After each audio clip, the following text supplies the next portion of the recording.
Welcome to the brand new British Eventing show on the EquiRatings Eventing Podcast. Well, it is the start of a new year. A new season is fast approaching, and we have got a really, really exciting new show to get you in the mood for the 2022 eventing season. And I'm going to start by welcoming my very special guest. She is going to be on these British Eventing show. It is none other than CEO Helen West. Helen, it is good to see you. Happy New Year and all that jazz. I feel like we can't say that anymore. But it is a new year and it feels like we're in for an absolute cracker. It is, Nicole. It is a new season. I keep saying to people, Happy New Year, and thinking, crikey, we're halfway through January. January's nearly disappeared. Can I keep saying that? And I sort of think, if I haven't seen them already, I will say Happy New Year. And it is still January, so I'm allowed to at this stage. But absolutely, couldn't agree more with you. We have some really, really exciting things ahead of us, and very much looking forward to the 2022 season.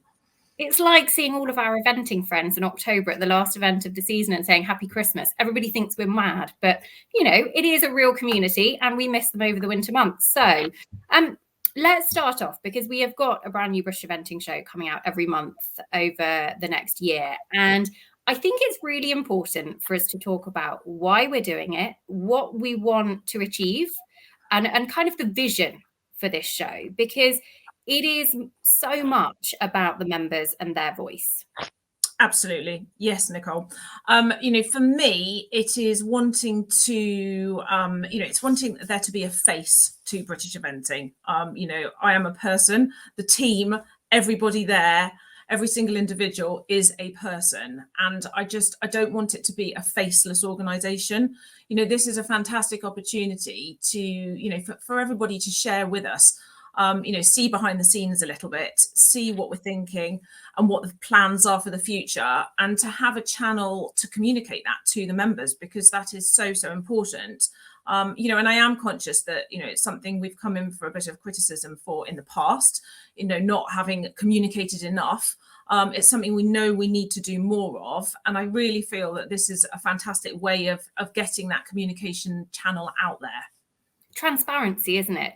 The magic T word of just making sure that the governing body is there for the members. We all love the sport. You can never ever doubt the amount of love and passion that we all have for eventing, and ultimately it's about driving towards that common goal at the end of the day. Let's talk a bit about what we have got in store for 2022, because there are some really exciting new initiatives. There have obviously been, a huge number of challenges over the last couple of years, just looking at COVID and the restrictions and the uncertainty that gives competitors, organisers, sponsors, everybody. So everyone is in the same boat from that respect. So we're both feeling new year. All of the excitement, all of the hope is there. Let's start by talking about some of those new initiatives, because we'll start with the BE80s, the grassroots championships at Bramham. And that is unbelievably cool. How amazing for BE80 competitors to be able to ride on the hallowed turf at Bramham. Something really big to aim for. Isn't it just, it is so exciting. I'm fortunate enough to have ridden at Bramham numerous times in the past as a young rider. The Young Rider Championships obviously have always been at Bramham, and it is wonderful. It is such a wonderful venue, and to give our grassroots competitors the opportunity to have a championship there is just something that is so exciting. And I really, really hope that the hype, people will want to buy in and want to be a part of that. I'm incredibly grateful to Nick Pritchard at Bramham for facilitating us there, and hugely grateful to NAF, who have come on board as sponsors of that BE80 National Championship. And I have every confidence, I've worked with NAF in the past, and they will really, really go the extra mile to make it extra special for those competitors. So it's definitely a go-to destination for 2022. It's very fun. And a cross-country course designed by Ian Stark, built by David Evans. I mean, Ian Stark is a legend. He's designed all the way up to 5-star European championships, and he'll be designing the course. And David Evans, who built the course in Tokyo. I mean, it's such an incredible opportunity.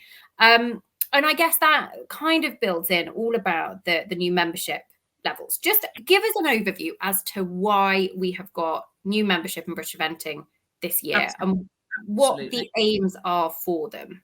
Sure. So, there is no denying over the last 6 years, we have seen a decline in membership. Don't get me wrong, COVID came along 2020 and certainly didn't help matters. But even prior to that, it was on a downward trajectory in terms of the membership, and most specifically the grassroots membership. So one of the first things when I came into post was, to sort of sit back and look long and hard at that, and there's lots of reasons for that, I have no doubt. There is a increasingly sort of professional, unaffiliated market, which is something we can probably talk about a little bit later. But cost has consistently been cited as one of the reasons, one of the barriers to sort of entry level into the sport. It has always seemed disproportionate that, if you're a grassroots rider and you're perhaps going to compete 5 times a year at B90 level, it seems unjust that you should be paying the same membership as one of the professional riders who's, competing perhaps 5 horses every day, every weekend, all the way through the season. It just seems disproportionate. So one of my sort of objectives early on was to try and find a way of bringing the cost of an introductory membership down to sort of help get people into the sport, to get them in at the entry level, which is very much the pyramid that then supports the whole of the rest of the sport. So it wasn't without its challenges. I was slightly constrained to, in the short term, 3 levels of membership, which is the sort of architecture that's set up within the system. So initially we have the introductory, the standard, and the premier level, and the traditional day passes have been replaced by a pay-as-you-go system, which is very straightforward. It's £30 for a horse, £30 for a rider, job done, and then you pay your £15 top up each time you compete. So if you only compete 3 or 4 times, it's a very cost-effective way of doing it. The introductory level, which is just for B80 and 90, works out, I think it's 26% cheaper than it was, and it's actually 33% cheaper for new members coming into the sport. So, I really, really hope that will encourage people to, to become a member and to get involved. And, there's lots of things that we've got planned to, to add value to that membership.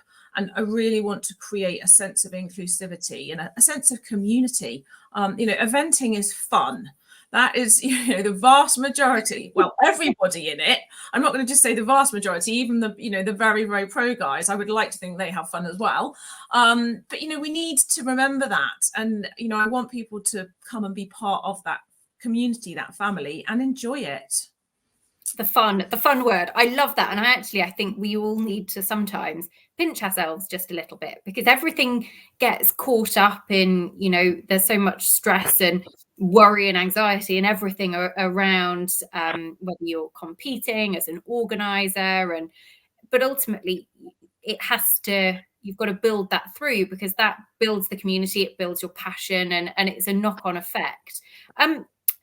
Am I right in saying that nearly 75% of the membership compete at B100 level and below? So that is 3/4 of British Eventing members. Absolutely, it is. It's so over the last 6 years, Nicole, 73%. So nearly 75% of our members never compete over B100 level. That is a huge figure. So, we have to be looking at ways to, to not only welcome new members in at that level, but to keep the retention and to, provide those members with value and with opportunities. Let me just come out and ask you then, because it feels like it's the elephant in the room. Why should people affiliate to British Eventing and not compete unaffiliated? Like, what is the difference? So look, unaffiliated has been and always will be the feeder into the sport. It's the same in all 3 disciplines, and that will always serve a very, very crucial purpose. I think where British Eventing has certainly found sort of very real competition now is within some of the very structured series. The unaffiliated has become very professional. And it's almost sort of coming out now in direct competition to the governing body, with the sort of structured series culminating in a championship, a lot more money on offer. It's all becoming more professional. Where I struggle a little bit with it, and I will absolutely say now, this isn't all unaffiliated events, but some certainly would not have the same safety provisions by any stretch of the imagination that British eventing events would. So in terms of, the veterinary cover, the medical cover, they're not running to BE standards. They're not running under BE regulations. Very often there may be a vet on call. There may be a doctor on call. They're not on site. And this, and that is something that, it is a risk. And unfortunately, as everybody knows, it is a high risk sport.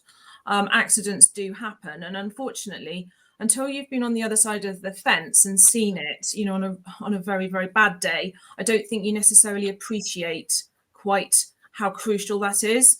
In my previous role as an organizer, I was very much sort of and probably more predominantly as a course designer, because I tend to be out on the cross-country course. I have, sadly had to deal with equine and unfortunately one human fatality. And it's not until you've seen that you realise how slick the BE serious incident management protocols are. When those guys have to launch into action, it is very, very efficient. It is very slick. And I hope nobody ever has to go through that. But I think it's something that, our members can absolutely have assurance that all those measures are in place. The veterinary provision, the medical, those courses have all been signed off. Those fences have all been secured in the proper fashion. And you are, mitigating the risk. It is a safer sport. Those are the big things for me. And, in terms of the, the tangible technology, the investment in making the sport safer all the time, and, the recording of all the data. So, the MERs, the minimum eligibility requirements, just, things, from a medical perspective, concussion, monitoring those, and actually having a proper process in place where people, if they fall and suffer a concussion, there is a 21-day stand down and you have to be signed back on. But it's keeping tabs of people to make sure they stay safe. It comes down, isn't it? You hit the nail on the head when you say, there is a risk associated with our sport. And there is, with life in general. And so therefore, everybody at British Eventing and the governing body make the sport as safe as it can possibly be. And those protocols that go in place are pretty rigorous. They're there for a reason. They've been put in place by some seriously well-qualified people that all care about eventing as much as everybody competing and as much as everybody involved in organising the sport. And so it is actually very interesting to kind of get that perspective of that is the difference. That is the clear difference between unaffiliated competition. I think you make a fair point. You're not saying that every unaffiliated competition doesn't do things to the exact letter of the book as they should, but it makes a very, very good point. And you can see where the costs are incurred. And I've sat on the fence as a commentator and as a cross-country controller, having trained very, very hard to be in that position. And when things do go horribly wrong, when you see how well it works and how good the hands that you are in and how experienced they are, how qualified they are, how much equipment they have with them, and the speed at which they are able to do their job, it is absolutely extraordinary. And it terrifies me actually to think if something happened that you wouldn't have all of those things on hand to be able to make it as safe as we can. So from that perspective, I think it's very interesting. From the risk perspective, EquiRatings have worked with British Eventing for a number of years, and it's something that we're obviously really, really passionate about. It also provides that accountability as well. And I think we're all looking to improve. Everybody goes into a competition with a different aim in mind. They might be in competition with themselves. They might be wanting to win the class. They might be just wanting to go and have a really fun day out with their family and the pony that, goes out every couple of times in the season, they have a lovely time. But whatever it is, you want to do it safely and you want to enjoy it. And we all want to be better. And part of that is being accountable for all of our experience and aims for the future. Absolutely. And on that, Nicole, I would also just add, I think in the society that we are living in now, we, in terms of horse welfare and social license, we have to be very, very careful. We exist within our equestrian bubble, and we all know, the care and attention and, the love that all of our horses get, and, the way that they're treated like kings and queens. But you have to remember to the public and those that aren't involved in our bubble, it is a very different perception. And this is something, I think we've seen certainly last year, especially with, sort of modern pentathlon and, the sort of, the images that we saw at Tokyo, and now the sort of subsequent removal of the riding phase from modern pentathlon. We have to protect the image of our sport, and we have to be really, really careful about that. And that's something that when it's under the, the sort of regulated body, we can be very much controlling, or not controlling, that's the wrong word, but we can be, feeding out, educating in a positive way. And we have to be very careful that we don't end up, in a scenario where, God forbid, something happens, there is a horse fatality at an unaffiliated that isn't dealt with well, that affects the whole sport. Joe Blogg's public aren't going to realise that, they see it as eventing. That is just eventing. They don't understand what's affiliated, what's unaffiliated. We just have to be very mindful of that. And, some of the videos and things that get put on social media of, some really nasty falls and horses flipping. And we have to be really, really careful about that. It's, it's something that is only going to become increasingly on our radar. And the same, can I be honest, in terms of, our officials, everybody within the sport from a safeguarding perspective, the training that the officials have had, and another one that's quite big for me is the sort of level playing field, a fair sport and a clean sport. Obviously under the regulated body, we do operate a strict anti-doping policy that isn't there in the unregulated market. So you could be competing alongside a horse that's on 4 buttes a day to keep it sound enough to go and compete. Is that fair? Is that the right thing for the horse? There's some really, really sort of big fundamental things there that we just again, just going back to the advantages, if you like, of being under that British eventing umbrella, you're getting a very level playing field, a fair and a clean sport. And I think that's really important for people to understand as well. I love the reference of social responsibility almost. I think that is something that we so easily overlook. And actually, it's all fine when everything's fine. But actually, the moment something's not fine, it's pretty darned uncomfortable and damaging, and it can have really, really long-lasting effects. All of those things added up. When you take into account the cost differences as to why affiliated eventing is more expensive, you can see why. There is so much that you get for your money as a member that you perhaps don't always see. And it is, I think, one of the things that we wanted to talk about and be very open about is nobody's saying, we want the sport to be as affordable as possible, but this is why it costs. This is what you're getting. Absolutely. And again, I think it's a sort of a little bit of a, common misconception that that organisers have to pay an awful lot of money to British eventing. Yes, of course, they do pay an affiliation fee, an event levy, so per entry. But I think it would, it's good for people to understand, it's £5.25 per entry. So of a whole entry, you're normally talking in the realms between sort of £80 and £100. £5.25 comes to British eventing. And for that is the provision of the British eventing steward, the British eventing technical advisor, a qualified British eventing scorer.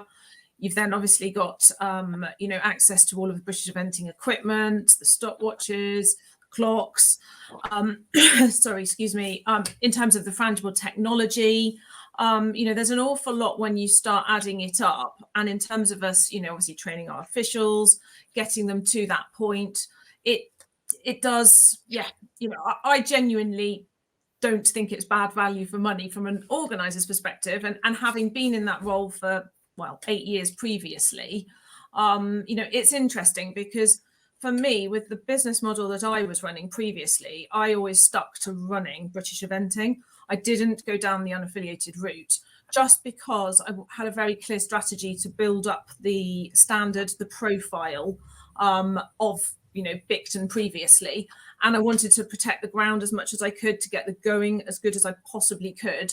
And I had a very sort of long-term objective of, I wanted to run the top level of the sport there. And, last year was fortunate to obviously have that opportunity running a 4-star and a 5-star, but that wouldn't have happened. And I genuinely believe this if, we'd carried on the sort of path of running 2 or 3 unaffiliateds everything once a month, having schooling out there, we would never have got to where I wanted that venue to go.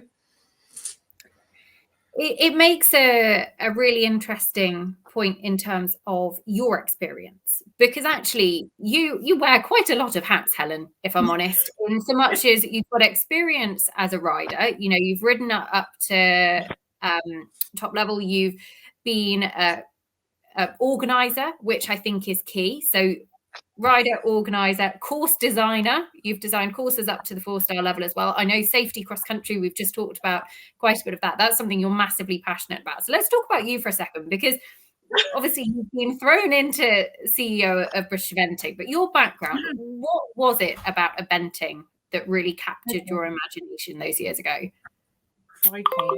It's funny. I look back and my parents were not horsey. My dad has never sat on one in his life. My mum, to be fair, a million years ago had ridden, but when I came along, they had no association with horses at all. In fact, they met playing tennis. They were both very, very good tennis players, and I was supposed to play tennis. And when I was little, all I wanted to do was ride. And I was very fortunate. They facilitated that and sort of humoured me, let me go along for local riding school, have some lessons. And, that passion has just always been there, and it has always remained. And they, I was incredibly fortunate that they supported me through those, those early years, and, and enabled me to do what I did, sort of, British junior teams, young riders. And I went on and rode at Burley in, I think it was 2002, maybe. And so, yes, it's always been a huge, huge passion of mine. And along the way, I was very, very fortunate to have some very supportive owners that obviously then got on board and, were very loyal, stayed with me, pretty much through all of my career. And even now, I still have phone calls from them saying, "Oh, could you just take this young horse in? Could you just start this one off for me?" I would love to, but sadly, I really, really now do not have time. And then I guess, I sort of reached I suppose it was early 30s, and I had a bit of a crossroads. I'd become, it is a really tough sport. It's really mentally and physically, it is a tough sport. And much as we all, absolutely love it, it is very, very few who remain at that very elite level. Yeah. And I remember one day I was in the start box, sort of set off cross country that day, and I really didn't want to. I was riding a horse intermediate, and I didn't feel it should be going intermediate. But I didn't want to upset the owner, is the honest truth. I didn't want to sort of be honest and say, actually, this probably shouldn't be competing at this level. They paid the bills. I had a mortgage, had bills to pay. Anyway, I set off that day and had quite a bad fall, actually, about the third last fence, rotational fall, sort of, the horse landed very heavily, thankfully not on me. The horse was fine, but I was very battered and bruised, and it really made me reassess things. And I sort of limped back to the lorry and just about managed to drive back down to Devon. And I got home and bless her, my mum, who was alive then, had the Horse and Hound open, and she had the advert for jobs. And they were looking for a manager at Bicton. And I said, Mum, don't be ridiculous. I've never organised anything in my life. She was like, well, you organised my 70th birthday party. You'd be fine. Apply. So, crikey, all right. At that point in my life, I was ready I just wanted to be able to enjoy the sport without the pressure of having to pay the bills and be in a situation that I had found myself in that day. So anyway, so I did apply. It was a very rigorous interview process. And anyway, eventually I was offered the role. So I went from obviously competing quite a lot of horses full time to a much, much smaller string. That first year I started at Bicton, I think I still had 4 horses that I was out and about competing with. But I then very quickly got into the course design side of things because, to be honest, it started off as an exercise. I wanted to be able to save the estate money because at that point, they were paying a lot of money to have somebody come in, design and build the courses. And I was thinking to myself, oh, I'm sure I could do that. I've risen to a very good level and, I'm interested in that. And I got into it and I got more and more into it. And obviously went down the B sort of accreditation route and then the FEI. And that's become now a real passion of mine. And that gives me, I guess, that adrenaline rush that I used to get from the competing. And it was the first thing in my life after actually competing where I felt I had that real adrenaline and that buzz. And that is a little bit of a drug. And that's something that, and I just love, it just is inherently sort of there in me. So, yes. And then obviously in that role, I became an organizer. We went from, when I started, Bicton just ran one, it just had a grassroots event at that point in 2013. And I very quickly was like, right, come on, we can get this back up. And they used to run advanced and come on, we can do this. And we went from one event a year to 3 events a year, including, an international, and ran up to 3-star level. And then last year, with COVID throwing such a curveball and initially Bramham not happening, we put our name in the hat to run the 4-star replacement for Bramham. And that was just phenomenal, and that was the first 4-star I've designed over here. I have designed 4-star in Ireland. And that I think really put it on the map. And then really, to be honest, on the back of that, obviously I had quite a few people come to me when Burley sadly announced that they weren't going to be able to run in 21, sort of saying, come on, we know you could do it. And I was like, yes, we could, but we've just run a really brilliant 4-star. I'm kind of moving on into a different role now. Is it the right thing to do? But there was such enthusiasm and such desire there for us to do it. And that was an amazing example of when everybody comes together and works collaboratively off the same hymn sheet, what can be achieved. Because honestly, when I first looked at it, I thought there is no way we will ever get this past the FEI. No way. But I'll be honest, we had 3 or 4 key people that really, really helped drive that. We did the homework. We put together a very, very compelling presentation. And when we did go to the FEI, in all honesty, they had nowhere to go because it was it was so slick. Everybody was so strong on that hymn sheet. And it was yes. And we were like, oh my God, now we've actually got to do it. Yeah. Happened. The power of working together. It was a great example of, what can be done when everybody works towards that common goal. And not everybody agrees with everybody all of the time, but ultimately we all do love eventing. And if we work together to make it happen, amazing things can happen. I know you and I spoke actually in the build up to Bicton 4-star. And it had been a whirlwind to make that happen. And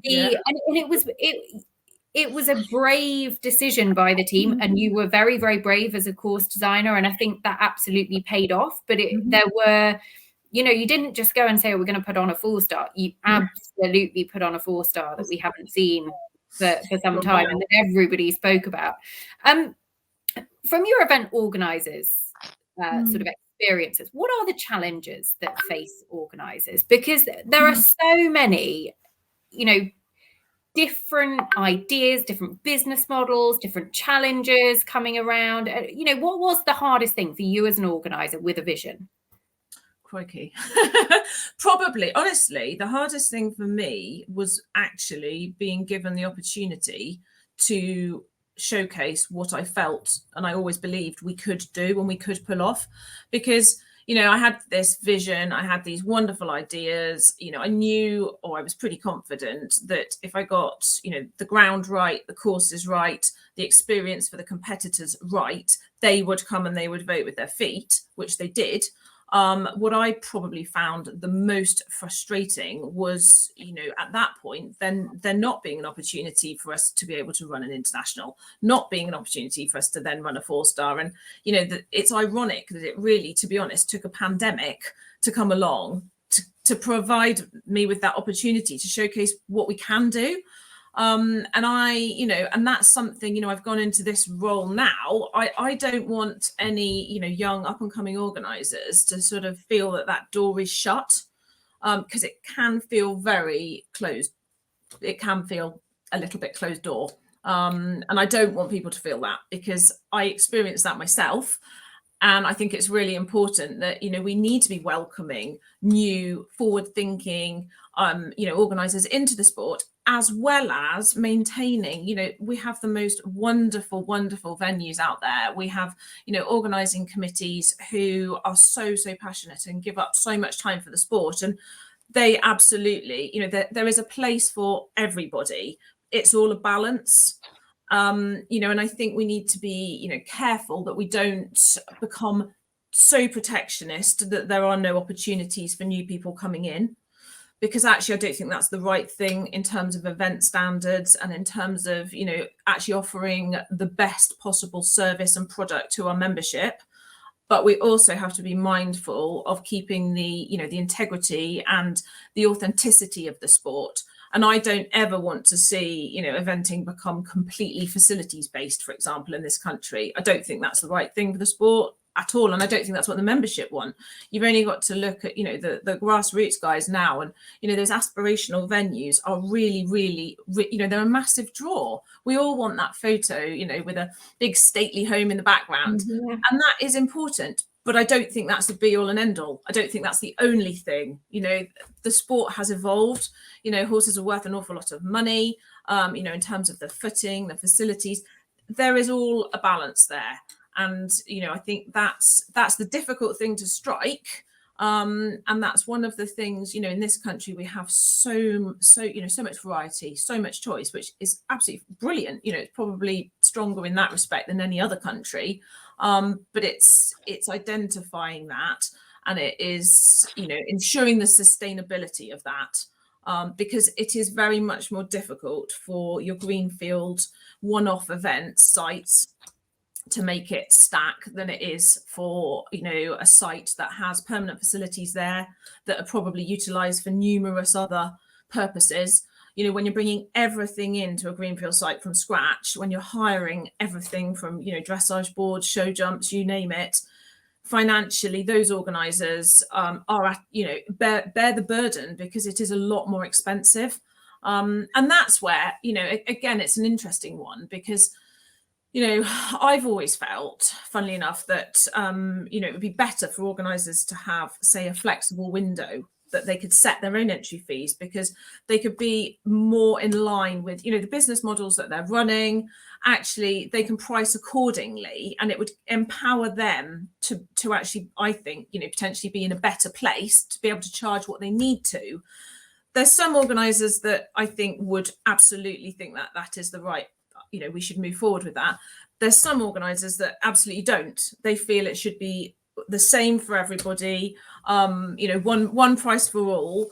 And I think, you know, we're seeing increasing challenges with that, just because of the very nature of the different types of business models. And I genuinely actually think that the membership understand that. And, you know, I've had some really, really useful conversations with the rider working groups who work, you know, with British Eventing. And we have a grassroots rider working group and a novice to advanced rider working group. And they really understand, you know, those differences, you know, and they're saying to me, look, if we were entering, you know, a one-off event that happens once a year, we would happily pay a bit more to go to that, because we can completely understand why it's costing the organizer more. So let us pay a little bit more for that. But if we're going somewhere that runs 4 times a year and has, we'd expect that to be slightly more reflected in the price. And I actually think if the membership understand that, I think, my personal belief is that they would be happy with that, rather than it just being one set policy for everything, because one size doesn't fit all in this sport. No, and you make a good point on that. And I think it comes back to what we were saying earlier. There are so many advantages to British eventing, and the policies and the research and the support and experience and knowledge and all of those things. And also it's striking that balance with allowing organisers their freedom. Like you were saying, you never want people to feel like it's a closed shop, that things are prescribed to them in a certain way. And it's being able to strike the balance. Now, realistically, as much as we would all love to, we will never please everybody. Nobody will ever please everybody, regardless. Oh, I'm learning that one very quickly. Yes, I can imagine. And ultimately, there will always be some things that suit some people more, and other people that don't necessarily agree. More on that in a second, I think, because that's an important point. But going back to role, what led you to leave Bicton? You obviously had a very, very successful career there, to jump in at the helm of British eventing. I ask myself that every night, Nicole.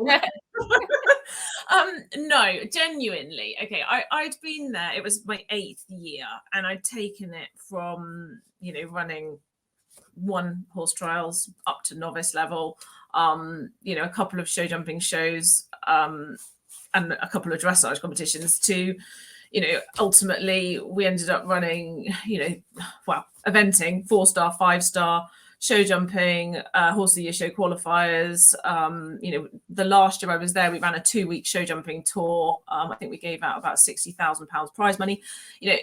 I felt like I'd done everything I could do there. I'll be really honest. I think it's interesting because, one of my frustrations was that I felt that I probably was never going to get the opportunity to be able to put on that elusive 4-star or 5-star. And that had probably sown the seed that I felt I couldn't do any more there. And therefore I needed to find the next challenge. And it's kind of ironic that it ended up being British eventing, and potentially that being one of the reasons why I was feeling like I was never going to be given that opportunity. So yeah, it was a really sort of, it was a strange time actually, because it was around about, it all happened at the same time. So I'd sort of gone through the interview process for this CEO role for BE, and then the 4-star happened, and then I got given the opportunity, the 5-star, and it was like, oh my God, this is all just But my mind was made up at that point, and I felt that I could make a difference. I felt that, what I'd achieved at Bicton, I mean, I appreciate it's a drop in the ocean compared to, this whole organisation and the national governing body, etc., etc. But I genuinely felt I could make a difference, and I wanted to try and be able to help. And I wanted to try and be able to get the sport into a healthier place, back on track, and, to be able to move it forward for the future. So that was why I did it.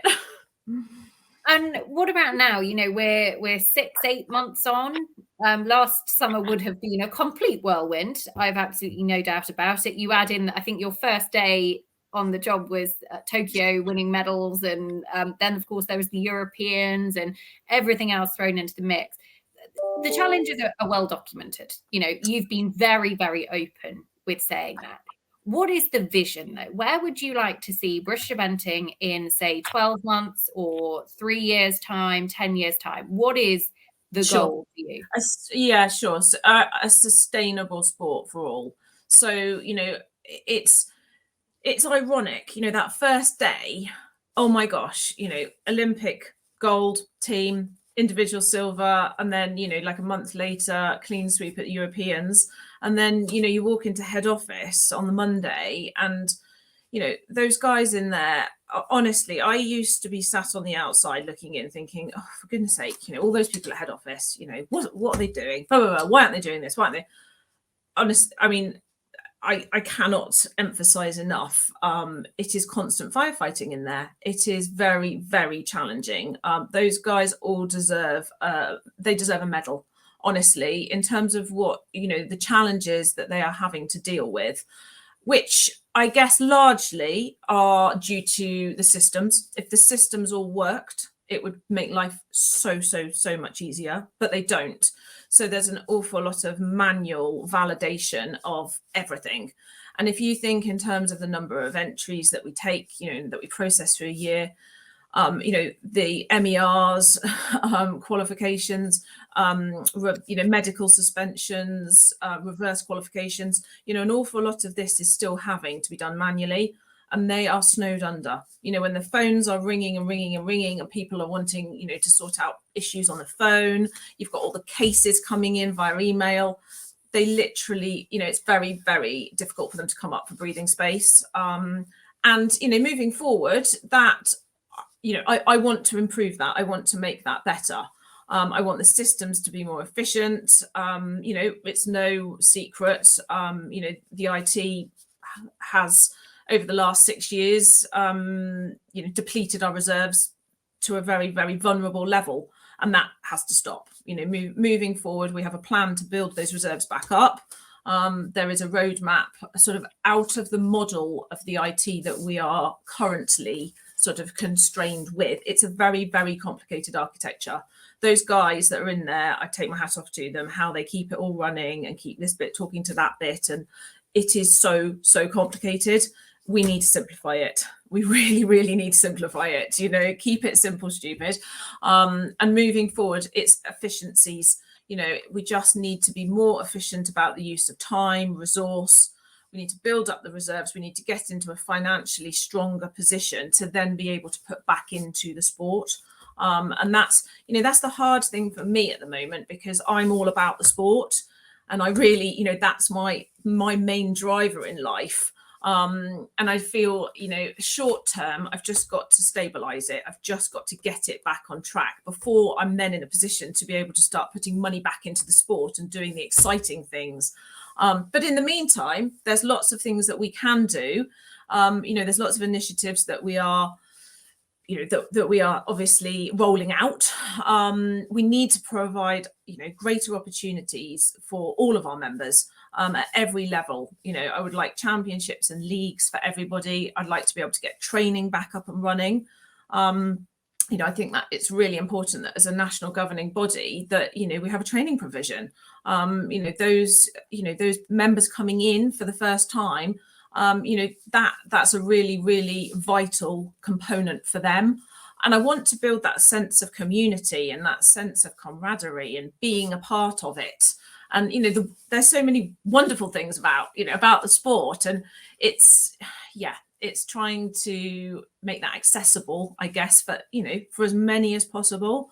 So I guess the next 12 months, really, it is getting us financially into a, much stronger position. It is then having that strategy to roll out the training, have a training strategy for officials, for coaches, and not most importantly, but very importantly for me, for the members, so that we're providing opportunities for them. There's so many things that we do well in this country. This country leads the sport in so many ways, and I want to remain in that position. I want our officials to be the best officials in the world. I want our courses to be the best courses in the world. What we saw last year, the pathway that we put in place to get those horses to Tokyo was absolutely, it was second to none. I mean, look at the results we got. That's something we do here. I do genuinely believe, better than pretty much every other nation. And it's very important that we keep that mantle. And it'll be interesting to see what happens in the future in terms of, eventing staying within the Olympics. Obviously, it's there for Paris. At this point, it's, we're safe for LA. Beyond that, it is a battle. It is a battle, and I think it's a risk. I think it could. that then brings back to your earlier point that actually we all have that kind of responsibility to the sport as well, and the importance of it can't be underestimated. I think the point for me there is that transparency that we spoke about at the very top of this show. You know, things aren't perfect, and that, you know, there are a lot of people working very, very hard for a common goal, which is to drive eventing within our country and to give opportunities and to make it the best that it can possibly be. And we've already said, when people drive towards a common goal, even if they don't all necessarily agree along the way, amazing things can happen because there is so much knowledge and experience and passion and love for the sport. The one thing I would say is there have been some pretty vocal sort of negativity around a lot of things. How hard is that to deal with? Because just speaking as somebody who takes things quite personally, some of the things that fly around, social media is amazing, but sometimes it can be really quite scary. Yeah, absolutely. I mean that, I will be honest, Nicole, that's something that has shocked me. You know, I always think I'm a pretty positive person, glass half full. I try and keep a, you know, positive outlook, but my gosh, I can't begin to tell you how demoralizing it has been. You know, I can assure everybody we are absolutely trying our best. You know, everybody at British Eventing is committed to the sport and to making it better and to, you know, to putting on, you know, the best possible service for the membership. There are challenges. It is nobody's fault, you know, and that's what gets me and that's what upsets me. It is nobody's fault at British Eventing that, you know, right here, right now, we are where we are. You know, this is what, you know, this is what I have inherited. This is what those guys are doing their damnedest to make the best of. It's none of their fault. You know, they are, and they're humans. They are human beings, and some of the, you know, vitriol on social media has just been, it's been really tough. I mean, I'll be honest, I actually have taken myself off social media. I'm no longer on Facebook because I just genuinely, it was really getting to me. And I thought, I can't, if I'm going to do this job, and if I'm going to actually, you know, get this ship on the right course, I can't be feeling, you know, I was taking it too personally. And I just thought taking myself out of it was probably the right thing to do at that point. But I just would urge people, please think before you type on the keyboard. You know, social media is the best thing and the worst thing. And I always, you know, if you say it to my face, that's fine. But, you know, but if you wouldn't sit in the same room as me and say that, then please don't type it. And it's not me, actually. I don't so much worry about me. It's my staff. It's my team. They just don't deserve it. It's not fair. So everybody's trying their best. And it comes back, you know, everybody bandies around, be kind, be nice. Absolutely. And then it gets forgotten very, very quickly. So listeners, and I'm not saying any of you. No, I'm not. Yeah, no, I'm not. But I also think that we are all quite, if we see something, we don't necessarily call it out. And I'm as guilty for this, that we don't actually go, do you know what? It's not okay to say that. It's not okay to do that. So maybe we all just need to pull together and kind of go, actually, you know, we're all human. Nothing's perfect, but let's trust that we're working towards the same goal. And if people haven't got anything nice to say, then they don't say anything at all. As my mum used to tell me. And on that, Nicole, I would also add, you know, if it's constructive and it can help, please, you know, go through the appropriate channels. Tell us, email us, let us know. You know, we genuinely want that feedback. We want to listen to members. We want to improve things as much as we possibly can, but it does need to be constructive. That's a caveat. and also that, you know, the riders working groups are there as the voice for the members. Like the members have a voice. There is a chance to get their feedback, their ideas there, because there are so many amazing skills within our membership that there are going to be great ideas. Oh, you're telling me? No, there are, and I think we need it to be clearer, actually. out so people know that channel to get in touch with.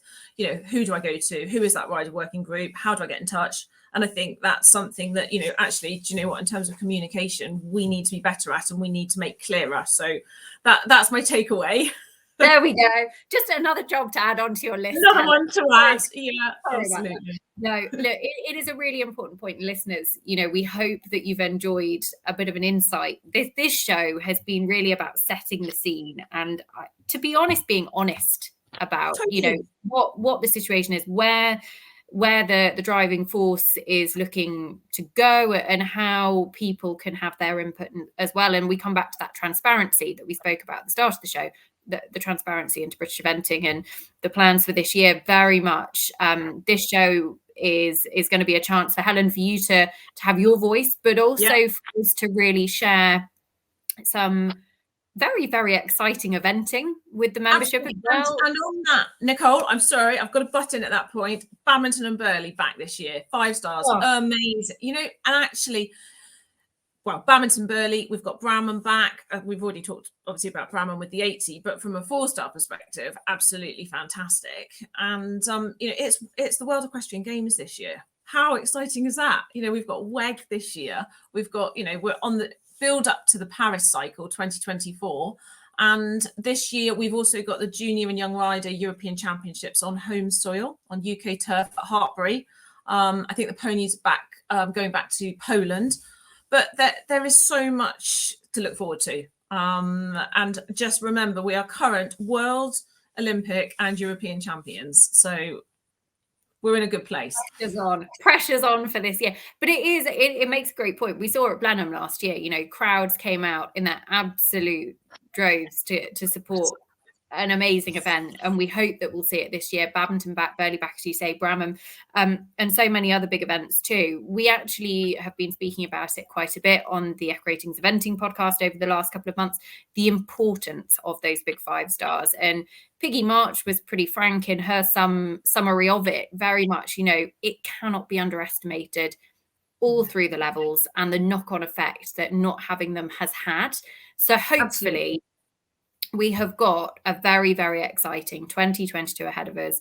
And listeners, you will be coming along for the ride with us. So on next month's British Eventing Show, we will be looking forward to the season ahead. And April's show will be I think we are down for a cross-country special. Be safe, learning about course design. Helen, I think we're going to pick your brains on that as well. I love that one. Special guest. But look, so there will be that educational piece in there as well for you listeners, but we really hope that you will get behind what is a really, really big year for the sport, because ultimately we all have the same aim. We want eventing to flourish. We want it to grow. We all have the passion. So let's all put our collective passion together and make it brilliant and enjoy it. And I think that's the thing. Enjoy it. Helen, thank you. It is a pleasure. I'm looking forward to this. I feel like we've got a lot that we can cover this year. And it's been nice to kind of sit down and set the scene and to talk about it very honestly. So thank you for your honesty as well, because that's important for both of us. And something that we really feel passionately about. Listeners, we hope you've enjoyed the very first episode of the British Eventing Show on the EquiRatings Eventing Podcast. We will be back very, very soon with more for you, so do stay tuned. But a big thank you to Helen, and a big thank you to you for listening.